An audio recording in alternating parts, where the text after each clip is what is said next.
নেতা মোহাম্মদ সিনৱাৰ নিহত হৈছে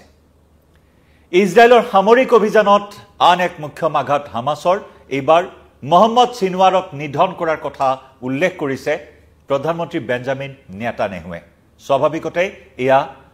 হামাছৰ বাবে এক মুখ্য আঘাত হামাছ নিষেধ কৰাৰ যি পণ যি সংকল্প ইজৰাইলৰ আৰু সেই পণত অটল থাকি সেই সিদ্ধান্তত অটল থাকি সামৰিক অভিযান চলাই আছে গাজা ষ্ট্ৰিপত ইজৰাইলে আৰু সেই অভিযানতে এইবাৰ মোহাম্মদ সিনৱাৰৰ মৃত্যুৰ কথা নিশ্চিত কৰিছে ইজৰাইলে নমস্কাৰ প্ৰিয় দৰ্শক মই জয়ন্ত মাধৱ গোস্বামী আপোনাক স্বাগতম জনাইছো নিউজ 18 অসম নৰ্থ ইষ্টৰ ডিজিটেল লাইভলৈ ইজৰাইলৰ প্ৰধানমন্ত্ৰী বেঞ্জামিন নেতানেহুৱে দাবী কৰিছে যে বিগত সপ্তাহৰ শনিবাৰে খান ইউনিছত এখন হাস্পতালত ইজৰাইলৰ সামৰিক অভিযান চলিছিল ইজৰাইল ডিফেন্স ফোৰ্সে চলাইছিল বৃহৎ আক্ৰমণ এটা ভয়ংকৰ আক্ৰমণ যি আক্ৰমণত শতাধিক লোকে প্ৰাণ হেৰুৱাইছিল আৰু তাৰ মাজত আছিল মোহাম্মদ সিনৱাৰ কাৰণ মানৱ ঢাল হিচাপে হাস্পতালসমূহ ব্যৱহাৰ কৰি আহিছিল হামাছে হাস্পতালসমূহৰ তলত সুৰংগ নিৰ্মাণ কৰি তাতেই আত্মগোপন কৰি আছিল হামাছৰ নেতাসকল তাৰ পৰাই ইজৰাইল আক্ৰমণ কৰাৰ পৰিকল্পনা বা ইজৰাইলক প্ৰতিহত কৰাৰ পৰিকল্পনাত বৰ্তমান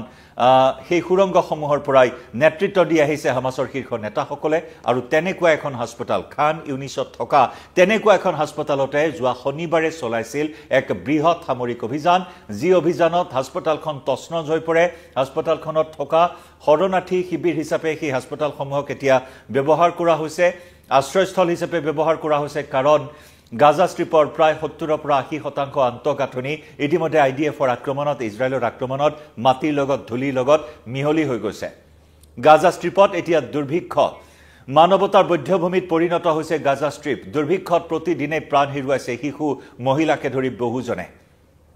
আৰু বিগত 24 ঘণ্টাত পুনৰ 29 জন লোকে দুৰ্ভিক্ষত প্ৰাণ হেৰুৱাইছে সেই গাজা ষ্ট্ৰিপত মানৱতাৰ বধ্যভূমিত পৰিণত হোৱা গাজা ষ্ট্ৰিপত কিন্তু ইজৰাইলে এৰা নাই সামৰিক অভিযান চলাবলৈ কাৰণ ইজৰাইলৰ এটাই লক্ষ্য যে এইবাৰ হামাছ সম্পূৰ্ণৰূপে নিষেধ হ'বই লাগিব আৰু তাৰ পিছত গাজা দখল কৰা হ'ব ভৱিষ্যতে যাতে গাজাৰ পৰা ইজৰাইলত আৰু কোনো ধৰণৰ আক্ৰমণ হ'ব নোৱাৰে সেই দিশটো সুৰক্ষা কৰিবৰ বাবে ইজৰাইলে এই সামৰিক অভিযান চলাই গৈছে য'ত নেকি নিৰীহৰ পৰা আৰম্ভ কৰি হামাছৰ সদস্য হামাছৰ নেতা সকলোকে ধাহি মুহি এফালৰ পৰা হত্যা কৰি গৈছে ইজৰাইলৰ সামৰিক অভিযানে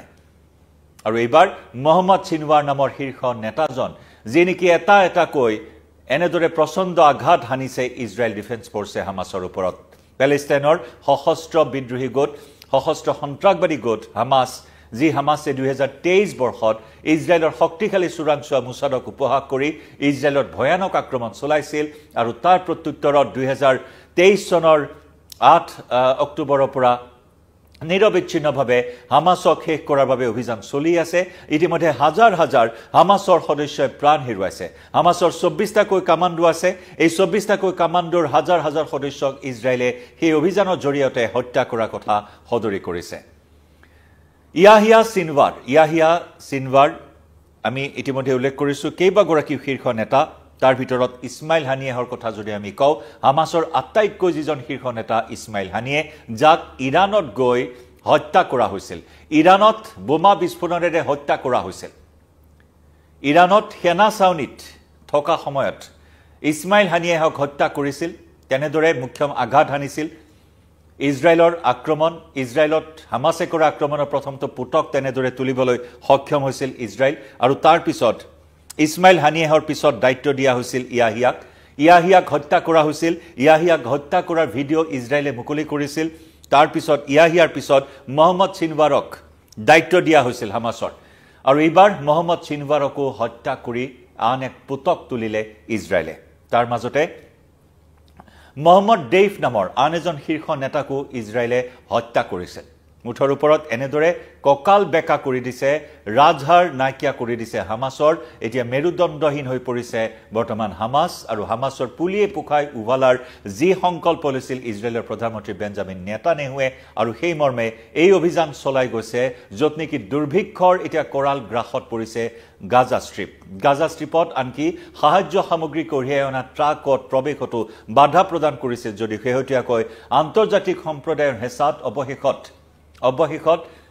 মাত্ৰ 5খন ট্ৰাক প্ৰৱেশত অনুমতি প্ৰদান কৰিছিল ইজৰাইলে আৰু সেই মাত্ৰ 5খন ট্ৰাকৰ সাহায্য সামগ্ৰীৰে যি চাহিদা গাজা ষ্ট্ৰিপত জনতাৰ মাজত যি হাহাকাৰ পানীৰ বাবে খাদ্যৰ বাবে হাহাকাৰ সেই 5খন ট্ৰাকৰ সাহায্য সামগ্ৰী কোনো পধ্যেই সেই চাহিদা পূৰণ কৰিব পৰা নাই যাৰ বাবে প্ৰতি ঘণ্টাত শিশুৰ মৃত্যু হৈছে গাজা ষ্ট্ৰিপত ইতিমধ্যে ৰাষ্ট্ৰসংঘই সদৰি কৰিছে যে যদি এনেকুৱা অৱস্থা বাহাল থাকে গাজা ষ্ট্ৰিপত তেতিয়া হলে গাজা ষ্ট্ৰিপত প্ৰায় 14000 কিশোৰ কিশোৰী বা শিশুৱে 24 ঘণ্টাত প্ৰাণ হেৰুৱাব সেই আশংকা ৰাষ্ট্ৰসংঘই প্ৰকাশ কৰিছে ইতিমধ্যে সেই ছবিখন দেখিবলৈ পোৱা হৈছে 29 জনকৈ লোকে প্ৰাণ হেৰুৱাইছে য'ত সৰ্বাধিক শিশু আছে এই পৰ্যন্ত যদি চোৱা হয় এই 2023 চনৰ পৰা চলি অহা এই যুদ্ধখনত এই পৰ্যন্ত গাজা ষ্ট্ৰিপত প্ৰায় 55000 লোকে প্ৰাণ হেৰুৱাইছে লাখৰো অধিক লোক আঘাতপ্ৰাপ্ত হৈছে এতিয়া বহু লোক সন্ধানহীন হৈ আছে 15 লক্ষাধিক লোক গৃহহাৰা হৈছে গতিকে সেই গাজা ষ্ট্ৰিপত এতিয়াও এৰা নাই বৰং পূৰ্বতকৈ আৰু অধিক শক্তি প্ৰয়োগ কৰি ইজৰাইলে সামৰিক অভিযান চলাই আছে নিৰীহৰ প্ৰাণ গৈছে হেয়াও গুৰুত্ব দিয়া নাই ইজৰাইলৰ গুৰুত্ব ইজৰাইলৰ লক্ষ্য হৈছে সন্ত্ৰাসবাদ এইবাৰ নিপাত যাবই লাগিব আৰু যাৰ বাবে ইজৰাইলে ভাৰতীয় সন্ত্ৰাসবাদৰ বিৰুদ্ধে লোৱা এই যুঁজখনত পূৰ্ণ সমৰ্থন আগবঢ়াইছে ইজৰাইলৰ যি বাৰ্তা ভাৰতৰ সেই একেই বাৰ্তা পেহেলগাম কাণ্ডৰ পাছত ভাৰতৰ অপাৰেশ্যন সিন্দুৰক প্ৰশংসাৰে উপচাই দিছে ইজৰাইলে সৰ্বতোপ্ৰকাৰে সহায় সহযোগিতা আগবঢ়াইছে ভাৰতৰ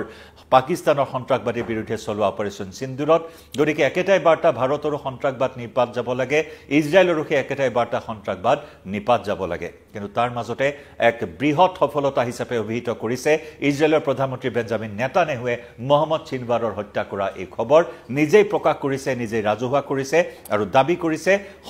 যোৱা শনিবাৰে খান ইউনিছত চলোৱা এটা বৃহৎ অভিযানত প্ৰাণ হেৰুৱাইছে হামাছৰ শীৰ্ষ নেতা মহম্মদ চিনৱাৰে স্বাভাৱিকতে ইজৰাইলৰ এক বৃহৎ জয় বুলি ইজৰাইলে দাবী কৰিছে আৰু হামাছৰ বাবে আন এক মুখ্য আঘাত মুঠৰ ওপৰত অতি শীঘ্ৰেই নিশেষ হৈ যাব হামাছ সেই লক্ষ্যৰে অভিযান চলি আছে ইজৰাইলৰ এই মুহূৰ্তত বিদায় লৈছো লাইভৰ পৰা নমস্কাৰ